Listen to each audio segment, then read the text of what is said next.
Welcome to Heartbreak Chronicles.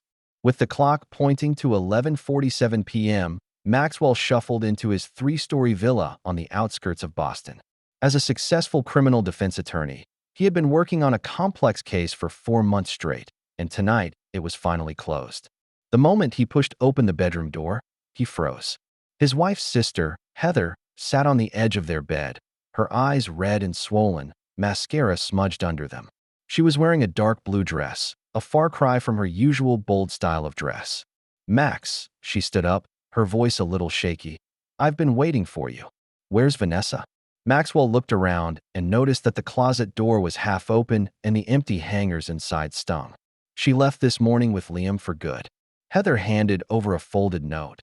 "She wanted me to comfort you." Maxwell took the note, his fingers shaking slightly as he unfolded it. Vanessa's scrawled handwriting came into view. "Max, I can't go on living like this. Liam made me feel a passion that you never gave me. Don't look for us. Heather will take care of you. I'm sorry. Vanessa." The note was crumpled up in his hands. 10 years of marriage ended with a few cold words. He gave Vanessa everything: the house, the lifestyle, the status as Mrs. Maxwell Donovan. And Liam Porter, his so-called friend, the down-on-his-luck artist he's helped countless times and whose gallery show he financed last spring. "How long have you known?" Maxwell's voice was awfully low. Heather took a step closer. The scent of perfume wafting off of her was similar to what Vanessa commonly used, yet subtly different. "It doesn't matter," she said, her slender fingers lightly touching his arm. "Shall we begin?" Maxwell really looked at her. At 28, Heather was 4 years younger than Vanessa, with the same long chestnut hair and high cheekbones, but unlike the eternal discontent in Vanessa's eyes, Heather's eyes burned with the fire of ambition. "Start what?" he asked, even though the answer was obvious. "Your revenge," Heather whispered, slowly removing his suit jacket. "Vanessa always took everything that was mine. Now it's my turn to take something from her." That night, Maxwell crossed a moral line. As a man who follows strict guidelines in all aspects of his life, he has never betrayed Vanessa. But betrayal changes everything. With every kiss, with every touch, he felt himself morphing, shedding the shell of a loyal husband and embracing the darker, more primal things within. A little later, while Heather slept beside him, Maxwell stared at the ceiling, his brain making precise calculations. It's not just about sex or instant gratification. No, what was forming in his mind was something much more subtle. Vanessa and Liam humiliated him. They must pay the price, methodically, thoroughly, and without mercy. Maxwell got up quietly and went into the study. From a safe hidden behind his law degree certificate, he removed a leather-bound notebook. Inside, he recorded names, dates, places, information he'd gathered over the years, a habit he'd developed as a defense attorney in need of leverage. He never intended to use them against his wife, but things have changed. He opened his laptop and started typing.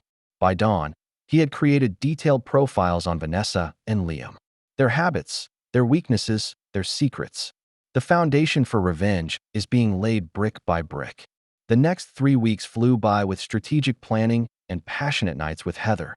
Maxwell didn't miss a day of work and still made court appearances, met with clients, and maintained the illusion that he had everything under control. Only those closest to him might notice the new sharpness in his demeanor, the cold calculation behind his eyes. Heather had actually moved in, bringing boxes of clothes with her, and settled into Vanessa's space. She proves to be an eager co-conspirator, providing valuable insight into Vanessa's thought patterns. "She'll come crawling back," Heather predicted one night as they lay in bed. "Liam's not long for this. He's passionate but fickle. When the money runs out and reality hits, she'll remember what she gave up." Maxwell just smiled. Let her have it. On the 23rd day, Maxwell returns home to find Heather in a state of agitation. "She called," Heather said as she opened the door. "Vanessa called on the landline. She's coming back tonight to talk to you." Maxwell nodded and calmly loosened his tie. "What time?" "Around 8 o'clock. She thinks I just come over occasionally to help take care of you. She doesn't know you're in my bed every night." Maxwell finished, scrutinizing her expression. "Do you regret it?" Heather straightened her spine. "Not at all. I was just wondering what you were going to do." "I intend to listen," Maxwell said simply, and then decide her fate. The front door opened promptly at 8:07 p.m. Maxwell sat in a leather armchair in the living room, a glass of bourbon in his hand. Heather hid in the guest room as instructed. Vanessa stood in the doorway, looking thinner than he remembered. Her designer outfit couldn't hide the weariness in her eyes. She'd lost weight, and that designer jacket couldn't hide the gauntness in her eyes. "Max," she spoke, her voice trembling. "Thank you for seeing me." "It's still my house," he replied calmly. She flinched. "I deserved it. I deserve worse." She cautiously walked into the room and sat down on the edge of the couch across from him. "I've made a terrible mistake." "Which one?" Maxwell shook the amber liquid in his glass. "Leave me for my friend, or come back when he inevitably lets you down?" Tears welled up in her eyes. "You don't understand. Liam has changed. He became controlling and paranoid after we left. He drinks all day and can't work. We're living in his family's cabin in Vermont, and it's like being stuck with a stranger." She leaned forward. "Max, he hit me." Maxwell studied her face, noting the yellowish bruise near her left temple covered with makeup. Anger flared briefly, not because he still loved her, but because someone had damaged property he considered his own. "I'm sorry to hear that," he said, his voice showing no emotion. "What exactly do you want from me, Vanessa?" "Another chance," she whispered. "I know I don't deserve it, but these last few weeks have shown me what I've abandoned. You've always been good to me, Max. Always so reliable. I'm such a fool." Maxwell stood up and walked over to the bar to refill his glass. "What about Liam?" "It's completely over. I left while he was drunk." She rubbed her arms as if she felt the cold. "I'm worried he might come looking for me." "I see." Maxwell stood and said, "You can stay in the guest room tonight. We'll talk tomorrow when we're all rested up." A look of relief welled up on her face. "Thank you, Max. Thank you, really." Later that night, Maxwell was climbing the stairs when he stopped outside the guest room where Vanessa was staying. He could hear suppressed sobs. In the second guest room at the end of the hallway, Heather waited. Both sisters are under his roof, both playing their parts in his carefully choreographed drama. Maxwell smiled darkly. The game has just begun. The next morning, Maxwell kept up his usual 5:30 a.m. wake-up call. He finishes his workout at the home gym, showers, and puts on a charcoal gray suit. He was already in the kitchen sipping his coffee when he heard movement coming from the guest room. Vanessa shows up, wearing pajamas borrowed from her old closet, looking a little lost, her old confidence gone. "Coffee." Maxwell offered to pour a glass and push it across the marble island counter along with her favorite creamer. "Thanks," she whispered, her hands gripping her glass. "Max, about last night dash. We agreed to talk this morning," he interrupted. "And we will. But first there's something you should know." She looked up warily. "What is it?" "Your sister has been living here since you left." Confusion then relief crossed Vanessa's face. "Heather? Oh, that's good. I'm glad you're not alone. Looks like more than just company." Heather's voice came from the doorway. Vanessa turned, clearly startled by her sister's appearance. Even more shocking was Heather's outfit, wearing a shirt from Maxwell and nothing else, her hair disheveled and sleepy. "What is it?" Vanessa stammered, looking between the two men. Heather gracefully walks into the kitchen and pours herself a cup of coffee, her comfort in the space clearly conveying intimacy. "You asked me to comfort him, remember?" she said. "Your note was very clear." Vanessa paled. "Max, is this true?" Maxwell leaned against the counter and observed the sisters with clinical indifference. "You left me. Vanessa, you threw away our marriage for another man. Do you think I'm going to live like a monk?" "But my sister." Vanessa's voice rose, indignation replacing her earlier remorse. "It had to be her." "You're in no position to take the moral high ground," Heather snapped. "You left your husband for his friends." "At least I waited until after you left." The doorbell interrupted the tense standoff. Maxwell checks his watch, just in time. "Who's coming?" Vanessa is suddenly anxious. "Let's go check it out." Maxwell gestured toward the hallway. In the doorway stands Anthony Reed, Maxwell's private investigator and former client. A stout man with a neat beard and the alert eyes that are characteristic of those who have seen much. "Mr. Donovan." Anthony nodded respectfully. "I have the information you requested." Maxwell led him into the parlor, and the two sisters followed out of curiosity, setting aside their mutual animosity for the moment. "Anthony's been tracking Liam's movements since the day you left," Maxwell explains to Vanessa, her face turning pale. I'm curious about where you've been, who you've been with, what you've been doing." He turned to the detective. "What's the latest?" Anthony cleared his throat. "Mr. Porter left the lodge in Vermont yesterday afternoon. He appeared to be drunk and had a bad attitude towards the property manager. He made some calls from a payphone booth in town and then bought a bus ticket to Boston. He arrived at South Station about 10 o'clock last night." Vanessa sat paralyzed on the couch. "He followed me." "Geez, there's more," Anthony continued, glancing at Maxwell for permission. Getting a nod from his employer, he continued, "Mr. Porter has been asking about your whereabouts, Mrs. Donovan. Pretty aggressive prying. He was seen outside your friend Nicole's apartment building around midnight." "Nicole," Vanessa whispered. "I stayed at her place before I came here." He must have guessed. Maxwell dismissed Anthony with a thick envelope. As the door closed behind him, the house was silent, except for the sound of Vanessa's rapid breathing. "He'll be here next," she finally said, looking up at Maxwell with real fear in her eyes.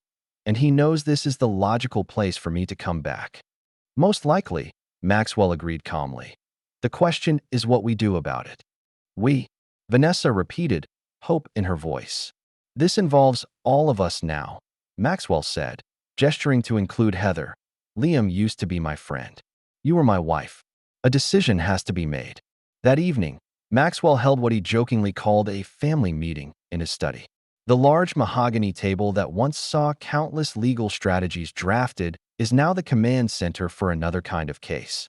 "Liam's main weakness is his impulsiveness," Maxwell began, addressing Vanessa, who was seated in the opposite leather chair, while Heather sat at the table, purposely in Vanessa's line of sight. "He acts on emotion rather than reason. We can capitalize on that. He's also an alcoholic," Vanessa added, trying to make a meaningful contribution. "And after 3 or 4 drinks, his judgment is completely gone."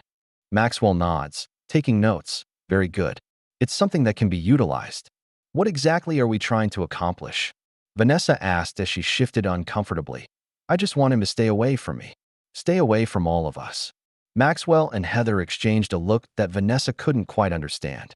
"That was the minimum result," Maxwell agreed. "But when Liam pursued my wife, he violated certain principles. When he hits you, his voice stayed steady, but his eyes grew cold and hard. There have to be consequences." "What kind of consequences?" Vanessa asked, a tremor in her voice.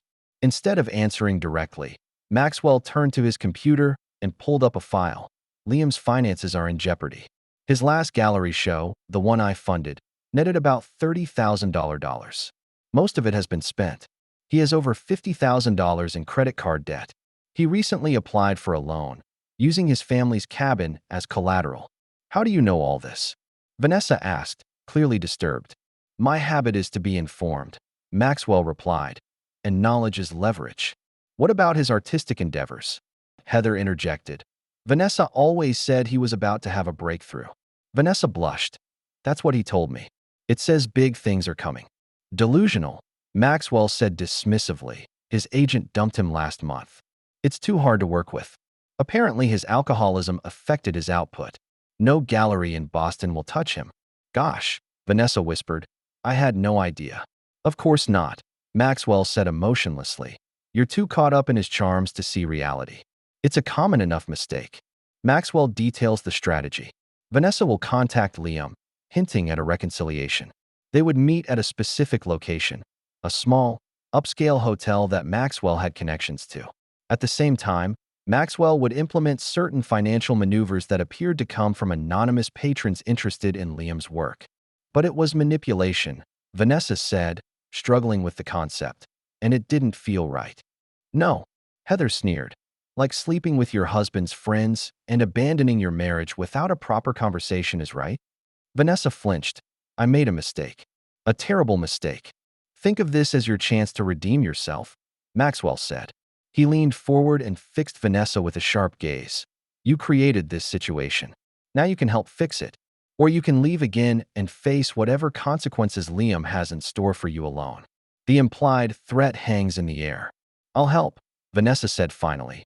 "What do you need me to do?" Over the next 2 days, Maxwell plotted the first phase of his plan. His firm represents several high-net-worth clients who owe him favors. One of them owns the boutique hotel Liam will be lured to.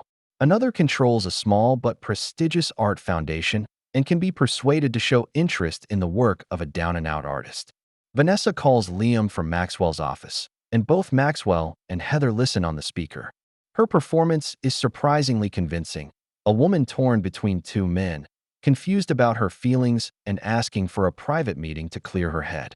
Liam's initial reaction was predictably fierce, blaming, complaining, swearing.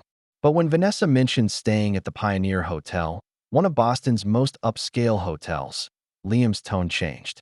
Money has always been a weakness, Maxwell noted. The bait of suggesting that Vanessa has a source of funding independent of any man was too tempting to resist. 8 o'clock tomorrow night, Liam finally agreed. But this better not be a game, Vanessa. I'm not in the mood for games. By the end of the call, Vanessa was visibly shaken. He sounds worse, more unstable. Perfect, Maxwell said, making another notation in his leather notebook. It works in our favor. Occupying a former bank building in Boston's financial district, the Pioneer Hotel's neoclassical exterior belies an ultra-modern interior. Suite 712 was booked in the corporate name of a shell company of Maxwell's, and the connection to him was buried in layers of legal paperwork. Vanessa stood in front of the suite's full-length mirror, adjusting the black cocktail dress Maxwell had picked out for the evening. Elegant but exposed, carefully calculated to distract Liam from clear thinking. I'm not sure I can do it, she said, meeting Maxwell's eyes in the mirror as he approached. You can, and you will, he replied, placing his hands on her shoulders. Remember, you're just the bait. Heather and I will handle the rest. On the coffee table is a collection of items. A bottle of Liam's favorite bourbon, a folder containing forged art scholarship documents, and a small digital recorder. Heather was in an adjoining room of the suite, monitoring the surveillance equipment that Maxwell's security contact had installed earlier. He'll be at the bar in 20 minutes, Heather shouted. Hotel security just texted. He was wearing a brown leather jacket and looked drunk. Perfect, Maxwell said, turning to face Vanessa. Do you remember your lines? She nodded, her face pale under the elaborate makeup. Meet him at the bar. Take him to the suite. Get him to talk about Vermont cabins. Pour him a drink. When he started to become aggressive, excused himself to the restroom and left through the connecting door to an adjoining room. In the surveillance room, Maxwell and Heather watched different angles of the hotel bar, the elevator, and the hallway leading to their suite through multiple monitors. She's at the bar now, Heather reported, pointing to a screen. Liam just spotted her. They watch as Liam approaches Vanessa. Even without audio, his body language conveyed aggression, leaning in close to her space, gesturing dramatically with his hands. Vanessa put a reassuring hand on his arm and leaned in to whisper something. Gradually, Liam's posture softened. She's great, Heather commented. I didn't think she had it in her. Desperation is a powerful motivator, Maxwell replied, glancing at his watch. They should be up soon. Sure enough, a few minutes later, Vanessa led Liam toward the elevator. On another monitor, they watched as the two men exited the elevator on the 7th floor and walked down the hallway toward Suite 712. Just as Vanessa opens the door, Maxwell activates the suite's audio signal. It's much more advanced than the lodge, Liam said, his voice slurring a bit. Who's funding this? I hope it's not your precious husband. Is it important? Vanessa's voice was as smooth as honey. I want neutral territory to talk to. After the sound of the door closing, Liam whistled. What a fucking neutral zone. Is that Blanton's? You remember. Of course I remember. Sit down and let me get you a drink. Maxwell and Heather exchanged a satisfied look as they listened to the clink of glasses and the sound of bourbon being poured. So, talk, Liam said a moment later. You said you wanted to explain. It's complicated, Vanessa began.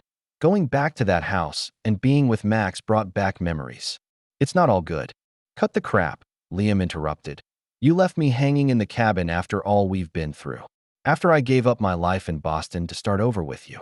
You've been drinking, Vanessa retorted, her voice hardening. And you've become someone I don't recognize. People who hurt me. A pause. Then Liam's voice softened. I shouldn't have done that. I'm out of control. But you provoked me, Vanessa. You know exactly which buttons to push. The conversation continued as Liam oscillated between apologizing and pointing fingers. Maxwell observes with indifference as Vanessa plays her part perfectly, keeping Liam from stopping to talk, slowly refilling his glass, and skillfully steering the conversation toward the Vermont cabin. "I miss that place," she said eventually. "The privacy, the simplicity, no lawyers, no galleries, no complications." Liam grunted. "Yeah, we can't go back. I had to put up the cabin as collateral for the loan. Probably going to lose it anyway." "What if you don't have to lose?" Vanessa asked, her voice purposefully relaxed. "What if there was a way to solve all your financial problems and keep the cabin?" Maxwell tensed up and listened intently. This is the turning point, the moment when the trap starts to tighten. "What are you talking about?" Liam asked, suspicion creeping into his voice. "I need to show you something," Vanessa said. The rustling of paper indicated she was removing the folder. "I made some inquiries while I was thinking things over. The Harrington Foundation is seeking emerging artists for their residency program. Fully funded, studio space, living stipend." "The Harrington Foundation?" Liam repeats, sounding shocked. "They were major players. Why would they be interested in me?" "Because I sent them your portfolio," Vanessa said. "The real work, not the commercial stuff you do to pay the bills." "They're impressive, Liam. Very profound." "This can't be true," Liam stammered, paper rustling as he presumably examined the document. "It says the stipend is $75,000 a year," he said, "plus housing, plus materials." "This will solve everything," Vanessa adds. "You can create without financial pressure. Reprove yourself in the art world." There was a long pause. When Liam spoke again, his voice changed, became wary. "What are the conditions? Why are you doing this?" "Maybe I feel guilty," Vanessa suggested. "Maybe despite everything that's happened, I still care about what happened to you." "Or maybe it's some kind of trap," Liam countered. "It's just too convenient, Vanessa. It's perfect. Luxury hotels, bourbon, and now this too-good-to-be-true art scholarship. What the hell happened? Does your husband know we're meeting tonight?" On the monitor, Maxwell sees Vanessa tense up slightly. "Nothing. He thought I was having dinner with Nicole." "Lies," Liam spat. "This whole thing reeks of manipulation. Plans are starting to fray at the edges, but Maxwell has anticipated resistance." He nodded to Heather as she typed rapidly on her laptop. A few seconds later, Vanessa's cell phone could be heard ringing with a text message tone. "Who's that?" Liam demanded. "The head of the Harrington Foundation," Vanessa improvised smoothly, "is in town and wants to see you tonight." "Tonight," Liam repeated, incredulity evident. "That's it." "Art sponsorship is a personalized business," Vanessa says, "and he wants to get to know you as a person before making a formal offer." "This is crazy," Liam muttered, but his resistance is waning. The prospect of financial salvation is too tantalizing. "Where do I meet him?"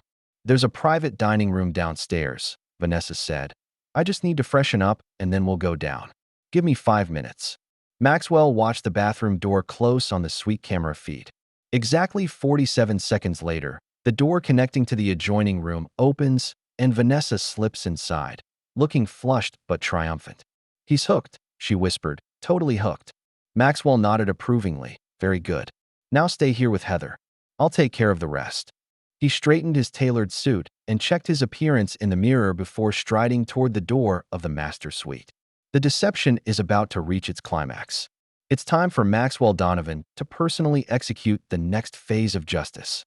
In the hallway, Maxwell spoke briefly with 2 men in dark suits, hotel security officers who owed their positions to his influence.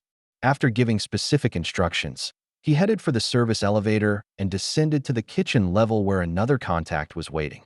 Raymond Keller, the hotel's executive chef and another former client, nodded respectfully as Maxwell approached. "Prepared as you requested," Raymond said, pointing to a covered silver tray, "though I still don't understand the purpose." "That's better," Maxwell assured him, lifting the lid to examine the contents.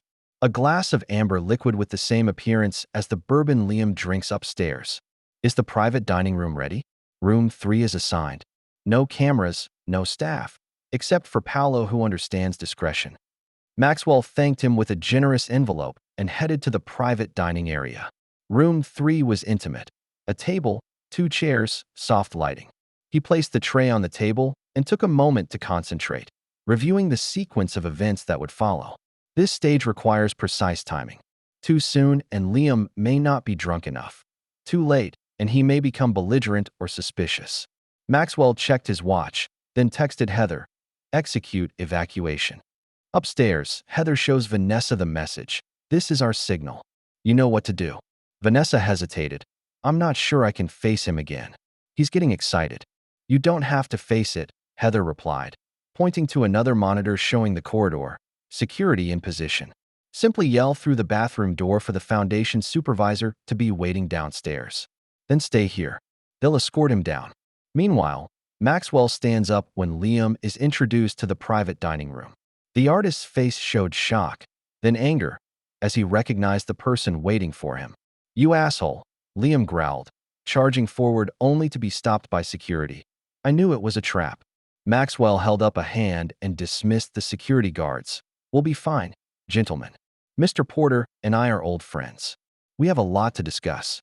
The guards reluctantly retreated, closing the door behind them. "Sit down, Liam," Maxwell said calmly, gesturing to the chair across from him. "I'm not going to take orders from you."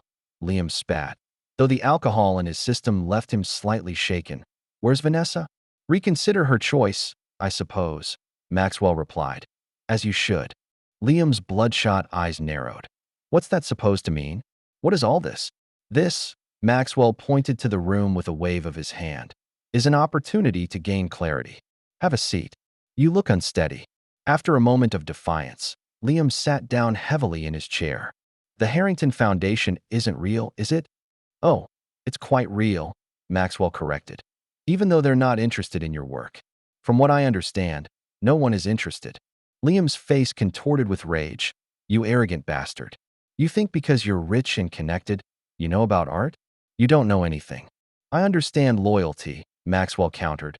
"I understand respect. These concepts seem to have been evading you." He pushed the covered tray toward Liam. "Drink." "I won't touch anything you offer."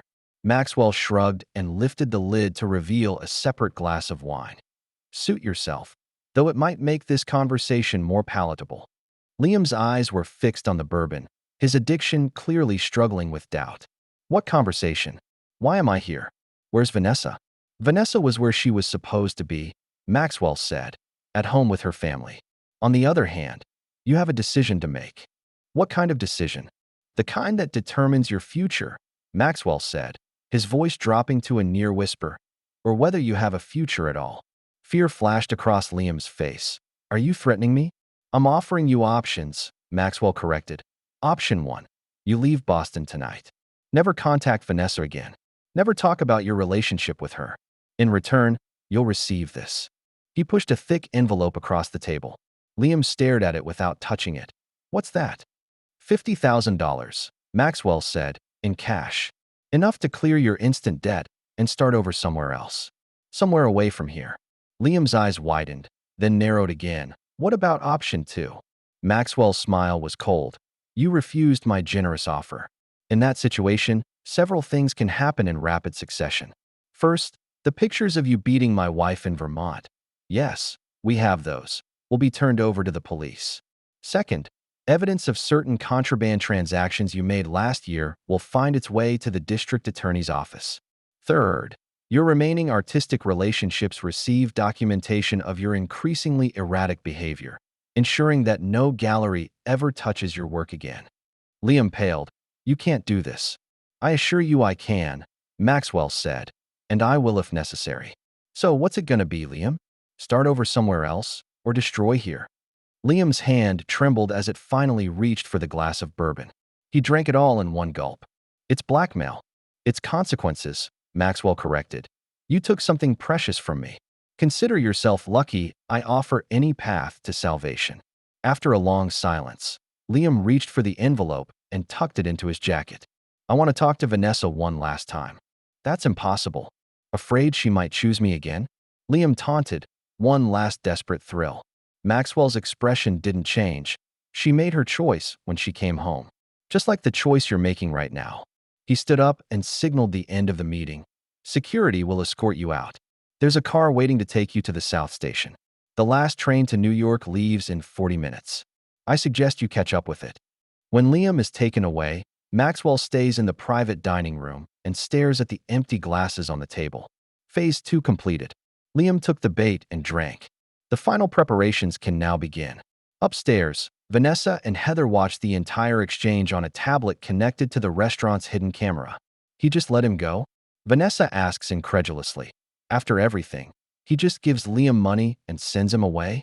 Heather's smile was enigmatic. Dear sister, you still don't know Maxwell at all. Nothing is as simple as it seems. In the hallway outside the private dining room, Maxwell intercepts the hotel doctor who has been discreetly waiting. Did it work? He asked softly. The doctor nodded. The sedative in the bourbon is working. Combined with the alcohol he has already consumed, he will be submissive but conscious, just as you requested. Very well, said Maxwell. Let him be taken to the loading dock. Raymond will handle the next phase. The pieces are in place. The final act of justice is about to begin. A year later in the spring, Maxwell Donovan stood in front of the wide windows of his downtown Boston office, gazing out over the harbor. The city has moved from winter into a hopeful spring, mirroring the transformation in his own life. The door opened behind him and Heather walked in, holding a manila envelope. In the months since Vanessa's departure, Heather has evolved from co-conspirator to partner, her innate intelligence expressed in all aspects of Maxwell's business interests. The final paperwork, she announced, placing the envelope on his desk, is complete for Vanessa's new identity. Bank account establishment. Apartment leases secured in Phoenix. As far as the world is concerned, Vanessa Donovan no longer exists. Diana Mercer is now officially a real person. Maxwell nodded approvingly. What about our friends in Vermont? What's the problem?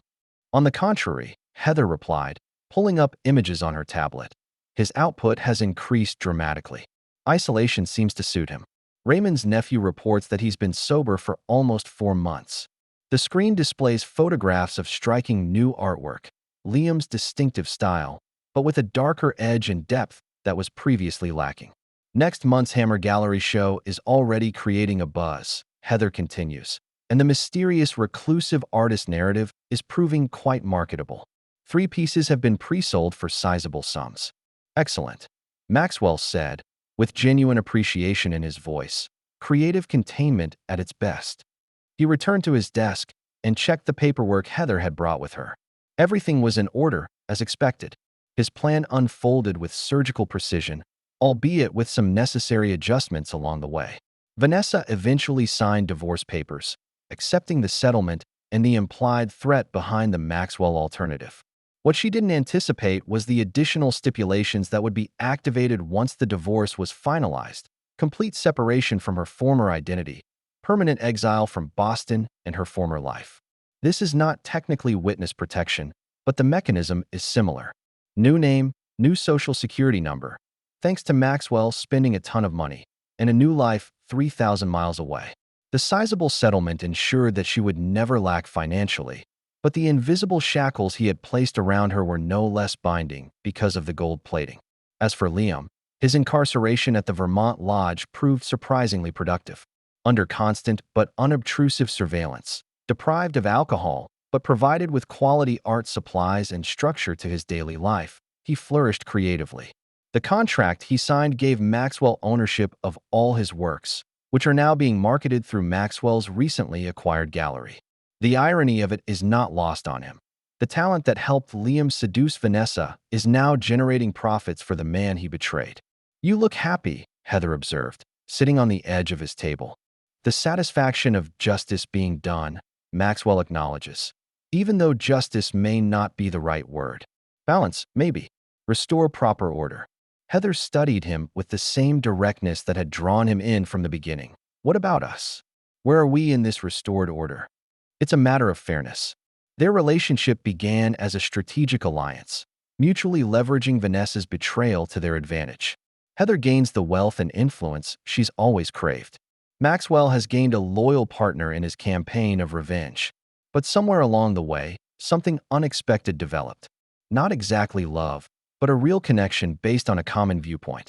They see the world in similar ways and solve problems in complementary ways. Together, they are powerful. We stand together, Maxwell said simply, as long as the arrangement benefits us both. Heather smiled, appreciating his honesty. There are no false promises of eternal devotion. How refreshing. We're beyond that sentimentality, Maxwell replied.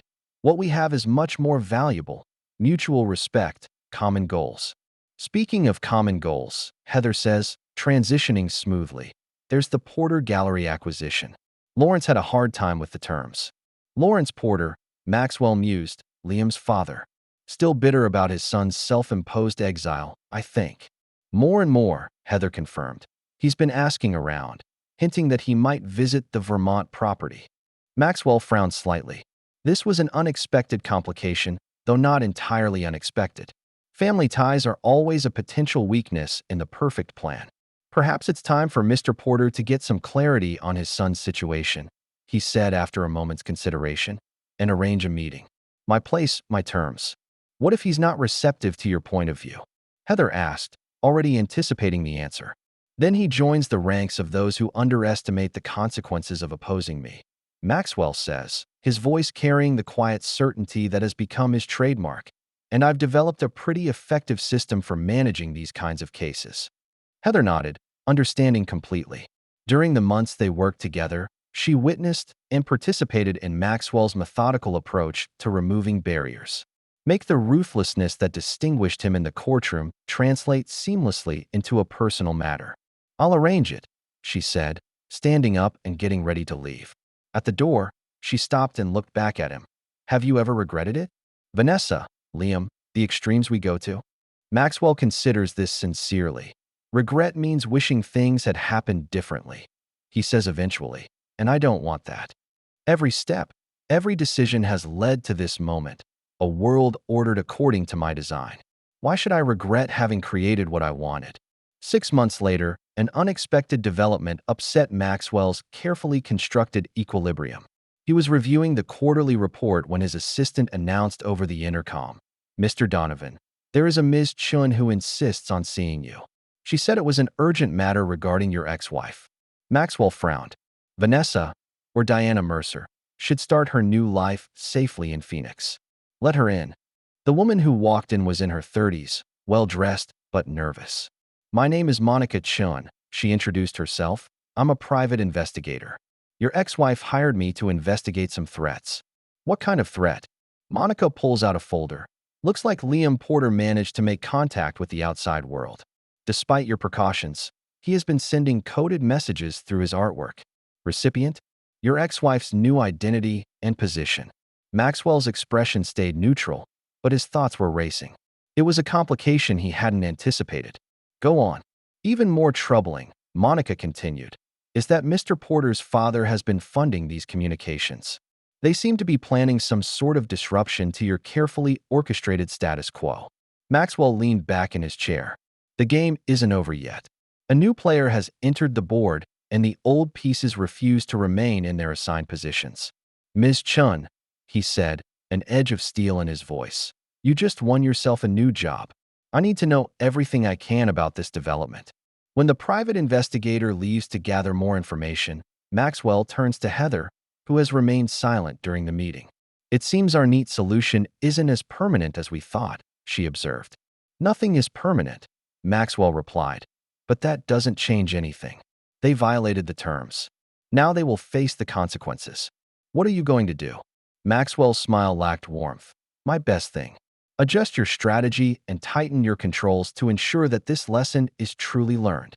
He stood at the window overlooking the city. Down below, millions of people go about their lives unaware of the power games played above them. Maxwell Donovan has risen from betrayal stronger and more ruthless than ever. If Liam and his father want to challenge his carefully constructed order, they'll find themselves confronted with more than just a betrayed husband. They would be confronted by someone who had mastered the art of vengeance, someone who viewed justice as a personal privilege. The game goes on, but Maxwell never loses. The incident quickly grew to a climax. Lawrence Porter arranging a meeting with Maxwell proved to be a trap, not physically, but legally. Porter Sr. brought in a team of lawyers armed with documents questioning the legality of the transfer of ownership of his son's work. Contracts signed under duress are null and void, Lawrence declared in Maxwell's conference room, his legal team arrayed behind him like a flock of vultures. Maxwell maintains complete composure. Your son signed these documents with complete understanding. He chose financial security over other options. You mean the threat you created? Lawrence shot back. We have recordings, Donovan. My son is smarter than you think. This is something Maxwell didn't anticipate. Liam had been recording their conversation. But Maxwell Donovan didn't build his empire by folding at the first sign of battle. Recordings, Maxwell mused. How interesting. I wonder if these recordings also capture your son admitting to assaulting my ex-wife? Or his admission to the contraband trade? The atmosphere in the room changed. What's even more interesting, Maxwell continued, removing documents from his own files, are these recent financial records that show the Porter Gallery's connection to certain questionable art sales. It seems that creative interpretations of provenance run in your family, Lawrence. Fathers and sons. 2 generations of crooks facing people who have mastered every possible angle. What do you want? Lawrence eventually asked, the bluff fading. What I want I already have, Maxwell replied. The question is what you want. Your son's freedom? Your gallery's reputation? Or do you all want to disappear before federal investigators start looking at these suspicious sales? The negotiations were brief. The Porters retreated, defeated by Maxwell's well-prepared defenses. Liam will remain in Vermont and continue his productive isolation. Lawrence will cease all attempts at interference. As they left, Heather turned to Maxwell. You knew about their transgressions from the beginning? I suspect, Maxwell admitted, that a thorough investigation will always reveal leverage. People are rarely as clean as they pretend to be. But the victory has Maxwell thinking. He has won, again. Yet standing in his office, overlooking the city he had conquered, he felt something unexpected, not regret, but realization. He has become the perfect revenge machine. Cold, efficient, unstoppable. But has he lost something equally valuable in the process? What are you thinking? Heather asked, noting his uncharacteristically pensive mood. I'm thinking about transformation, he said, and how we start as one thing and become another. I began to want justice. Now I have an empire built on fear. Regret. No. Maxwell shook his head, just observing. We become the consequences of our choices. That night, when they returned to the home they once shared with Vanessa, Maxwell makes a decision. The game of revenge has carried its course.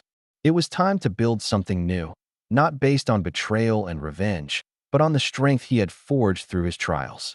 He looked at Heather, the woman who proved herself to be both an ally and an equal. Their relationship may have been born out of manipulation, but it has grown into something real. Let's redecorate, he snapped. House. Everything, Maxwell replied.